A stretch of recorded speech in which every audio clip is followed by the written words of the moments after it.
We're going to Fort Knox.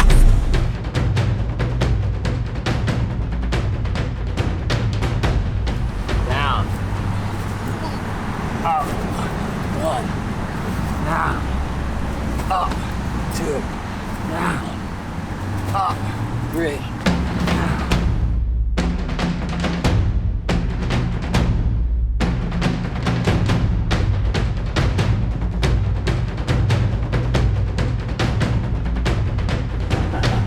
We have 12 minutes to go to a military meeting. So you want to go to this meeting with us? We're going to go see the commanding general of the Army Recruiting Command. His name's Jeff Snow. He's a hockey player. We're here at Fort Knox with General Snow and Sergeant Major Stoneburg, and they are in charge. You're in charge of all recruiting. You're looking for 130,000 of the best. Correct. What makes somebody great? You know, can you change somebody? Are they born that way? Well, I believe that that you can change somebody. I mean, we're obviously looking for somebody strong character, that's got the cognitive ability, the physical abilities, has got the right moral compass to join. But if you just talk one component, physical fitness, I believe that is something that they have to meet a basic level to come in. But that's certainly something that can be built over time. What are you seeing, Sergeant Major? He's the boss. Always got to agree with the boss. I would just ask, we are looking for young men and women. We are, 17 to 24, 17 to 34 is the max. We do want you to stay in school. We do want you to graduate from high school. We want you to be in shape, stay out of trouble, and be an individual who wants to give back to our country. All right, I'm going to help you get 100,000 men and women. That's it. All right. All right. We're gonna hold. Can we hold you to that? You can only do It's a that. handshake. We're in. That's it. This is commitment. Thank you. It's a pleasure. Thank you. Commitment. All right, take care. Yeah.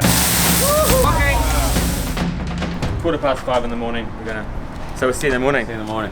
Very nice to meet you guys. Hey, we'll see you in the morning as well. Looking forward to it. You're going to do the course with us as well? Yeah. Cool. So do some burpees tonight just to get ready. It'll be 98 degrees tomorrow.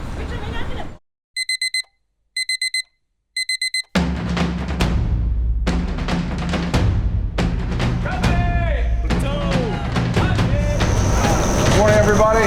Morning, sir. So it's great to be here. I was here as a cadet many years ago. I was RT as well.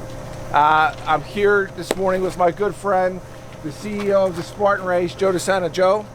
Hey guys and gals, thank you for your service first and foremost. Awesome when we come on a base, actually anywhere in the world, and see how fit this group is relative to the rest of the U.S. So super excited to be part of this and be able to put races on bases and be affiliated with men and women that go, get after it. Hi, my name is Dylan Forsyth, and I'm the course manager for the Spartan Race Mountain Team Misfits, and we are here in Fort Knox, Kentucky for the Spartan Race Sprint 2017. It's 4.6 miles and 22 obstacles. Hi, I'm Jamie Hunt. I'm the founder of the brand 2XU. Happy to be here at Spartan Fort Knox here in Kentucky. About to start my first ever Spartan event. Just come over the first wall and 22 to go.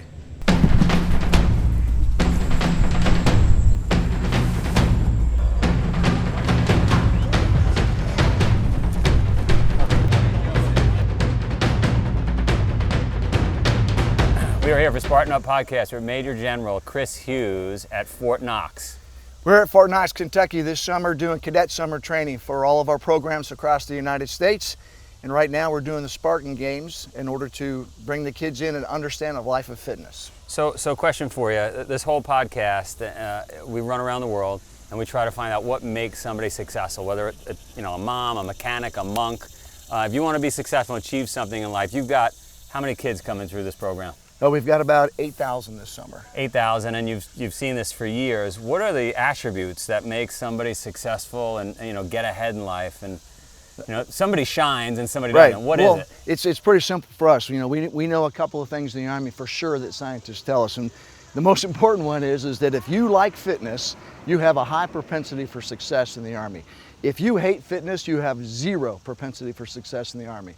So we're a culture of fitness, and this is what we do. Does fitness carry you think, beyond just success in the Army? In other words, success in life? Or I think so. I don't, I'm 56 years old. I've been doing this for 34 years. And people always ask me that same question, you know, how can you still be doing this? And I attribute it to health and fitness and a lifestyle of fitness. And so I would say yes. I haven't been a civilian since I was in college, but I've been doing this for a long time. You love it? I love it. Yeah. I love it. And I guess, you know, we got a big audience out there. We want to get people to come over and maybe recruit some folks. What do you have to say about that? Like, Well, what we do at Cadet Command, the United States Army Cadet Command, is we have 986 universities across the country where we recruit officers for the United States Army, the executives of the United States Army. And so at any given time, I've got about 31,000 cadets across all these universities who are aspiring to become officers of the United States Army. What we do in the summertime is we bring them here when everybody else is goofing off in the summer or doing some sort of part-time job. We bring them here for cadet summer training, and we see what they're made of, see what they've got. And the environment that's out here, it's going to be 96 degrees today. We've got about 3,000 of them out here doing this. The rest are in the field maneuvering and doing what they do in order to prepare themselves to lead young men and women in combat. You find a lot of kids quitting? No. We do a pretty good job of weeding them out throughout the course of the year. We do physical fitness while we're in college. We don't just show up here and do it unprepared. We do it every single day while they're cadets at college campuses across the country. If you go down there at 5:30, 6 o'clock in the morning gymnasium or off the track, you'll find ROTC. This is what we do. And do kids have a tough time keeping up with schoolwork and jobs? No, I think actually it improves their GPA, it improves their fitness, it improves their mentality. The life of fitness is very, very important for us. And our programs, you know, you have another adult. You have a professor of military science who's a seasoned professional Army officer who's out there teaching and mentoring and through all this to include get your grades up, because you can't get into the Army unless you have a good GPA. If you're in ROTC in one of these colleges, I guess, how many universities are you in? 986. 986 universities. Do you have to study military? You take military classes as well as? You go get a degree of your choice, and your electives are ROTC. My organization is the largest grantor of collegiate scholarships of any entity in the United States. We have anywhere between $275 and $300 million of ROTC scholarships that we award young men and women who want to do this with us for a living. How do you weed out the winners and losers of that application? Like, how many apply and how many actually get that? About 5 times the amount that we get apply. So Okay. about 18,000 a year get the scholarships. So close to 100,000 will actually try. Wow. But we weed out through, you know, the triad of fitness. You know, we want the fitness piece. We need the intellectual piece, the academics piece of this. And the thing I'm looking for is maturity. You know, their ability to be self-reliant, to have grit, which is what this thing is about. Sure. You know, kids are coming out here. I've got kids out here who are in the middle of cadet summer training where we're busting them hard, and they volunteered and paid to come do this as well. Wow. So the challenge is there. That's the kind of kid I'm looking for. And most businesses are looking for that, and probably most husbands and wives are looking for that as well. How do you build resiliency and grit? What if the kid doesn't have it? How do you instill it? Well, big thing for us is we push them to the absolute limits and push them to failure, because we believe that you can fail, build that resiliency, because you can come back and you can do it again and you can succeed. We believe that pushing somebody to a point of failure and learning that failure can be overcome is a part of building that grit and resiliency in that individual. Makes for a better human. So give me an example of failure. So they go out on a 25-mile march. That's right. Kid breaks down at mile 15. Yeah. Can't go any further. Well, he gets 48 hours, rest his feet, take care of himself, drink some fluids, and get right back out there 48 hours and do it again. Got it. And you'll be surprised. From zero. From zero. Got you it. start all over again. So you don't want that schools. to happen again. You're going to finish. That's right. That's right. You Right. finish, or we say thank you for trying. I mean, Right. because you know, remember, this is less than 0.5% of our society tries this. Right. And so when they come out and they try, we don't ridicule them for not being able to live like this. Right. We thank them for trying, because I think in the long run it makes them better citizens. Sure. Food. What's the policy on food? Well, you know, in all of our dining facilities, we have Fit to Fight. We have this is going to be bad for you. We offer choices. Again, we're not about dictating what you do. You know, people think the Army is this very autocratic organization, and we just, you know, yeah, you can get a lot done because we just yell at you and you do it. That's not true. We're collegiate. We coach people into doing the right thing, and those who do the right thing and follow that culture, that lifestyle of fitness, which is what's interesting about what you guys do, it causes them to excel and to make the right choices. I don't want somebody who, you know, when I said We want you if you like fitness. Okay, I didn't say good at it. Right. There's a lot of people who are really good at fitness who hate it. Right. And they don't want to get up 5 o'clock in the morning every day and do it. I don't want that person either. I want somebody who's going to just keep trying. It's a rare breed. I mean, I'll go out in New York and Central Park at 5 in the morning. There's not a lot of people out there. You know, but the ones that are out there, I'm looking for. Yeah, right. Yep, because they're out there. You saw them this There's morning like driving 5. in. But I did. I saw a lot of them down here. We're up early in the morning. Right. And, you know, a lot of what we do, we can teach. We can teach that lifestyle because, you know, a lot of people don't grow up that way. They don't grow up with that, and it's not important in the communities that they come from, which I understand. So we give them an option. That's why it's neat to. Normally how we recruit is we don't go, you know, throw big nets and try to catch a few people. We just start doing what we do on campus, and kids will walk up and go, who are you guys and why are you doing that? And that kid is the one you want. That's the kid I want. Right. He happens to be up at 5 a.m. anyway. That's right, that's right. He's there trying to figure out why a helicopter just landed on the football field. What we did with our children was the beds automatically flop at 5 a.m. Does that work for you?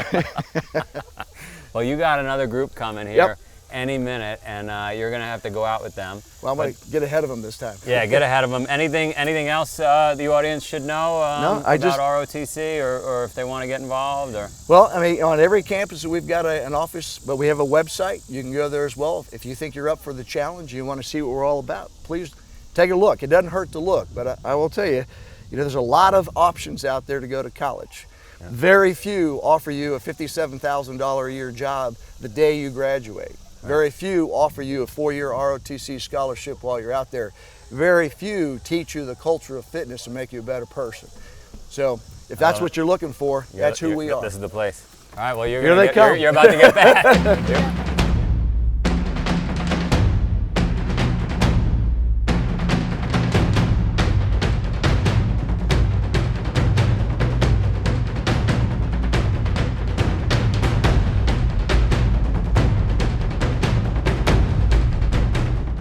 We are here for Spartan Up podcast with a continuation of an interview with Patrick Murphy that we had while you were the Undersecretary of the Army. That's right. We were in the Pentagon.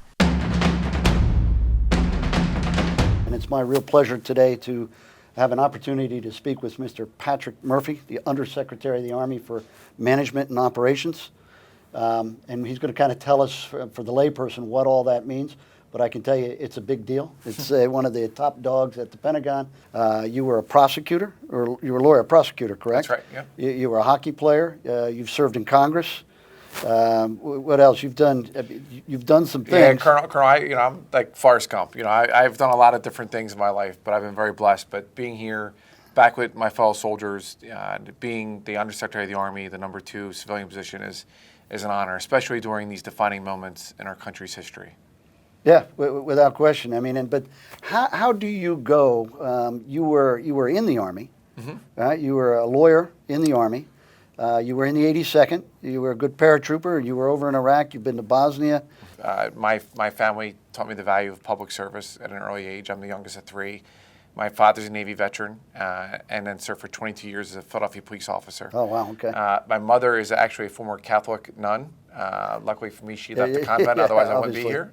But she instilled in my brother, sister, and I the true value of service. And you know, I grew up in a row house in Northeast Philadelphia, so what we used to call the row house mentality, taking care of the person on your left and your right.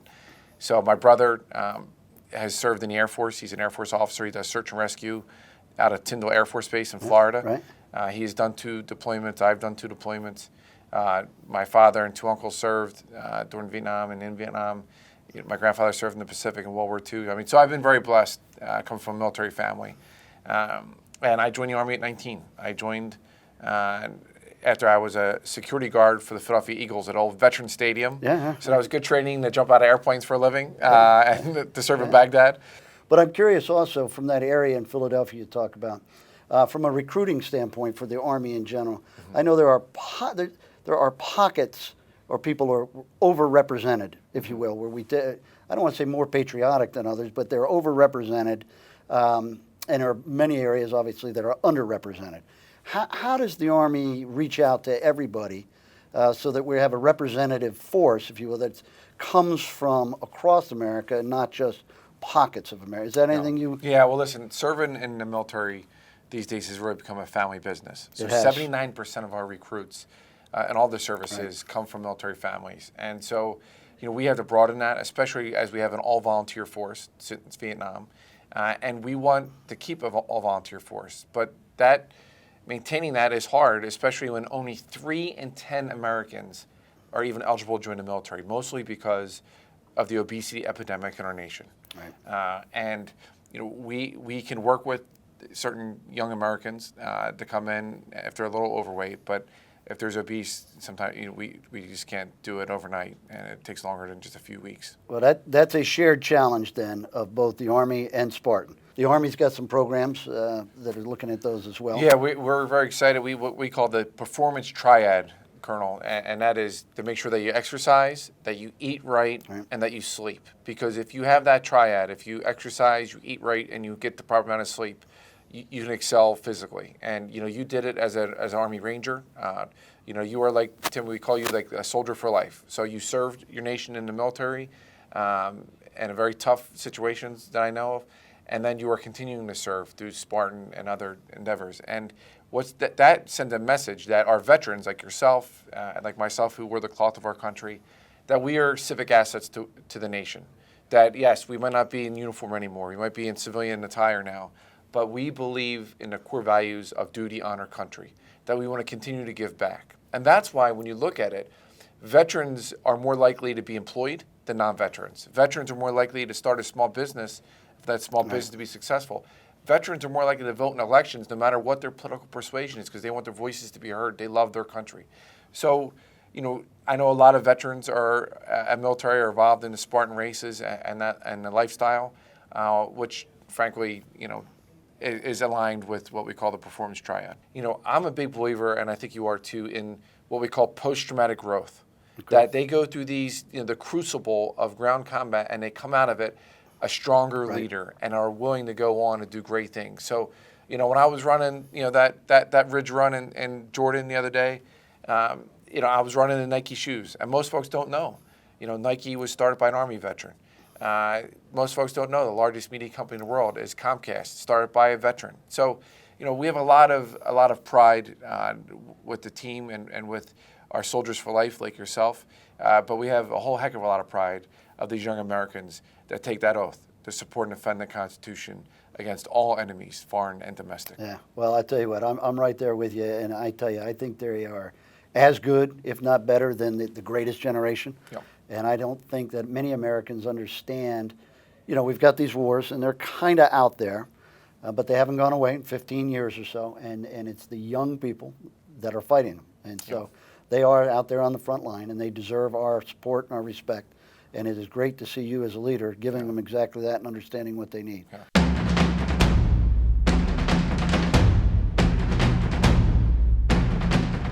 We just got done doing the Spartan Race, my first one. We did it together with your son, little Jack. It was a lot of fun.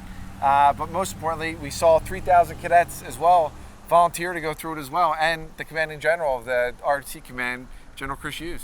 It was awesome. It was great to see everybody in uniform. It was a great. I didn't know much about ROTC. To come down here and learn 980 colleges. We're 980 colleges, and listen, I didn't know about it. I went. I'm a kid from Northeast Philadelphia that went to community college and then went to a regular college, and then my roommate did, military science class, the Army ROTC, and I found out about it. Found out how you become an officer, an executive in the Army. And I'll tell you, it taught me about that warrior spirit. It taught me about physical fitness, about discipline, about leadership.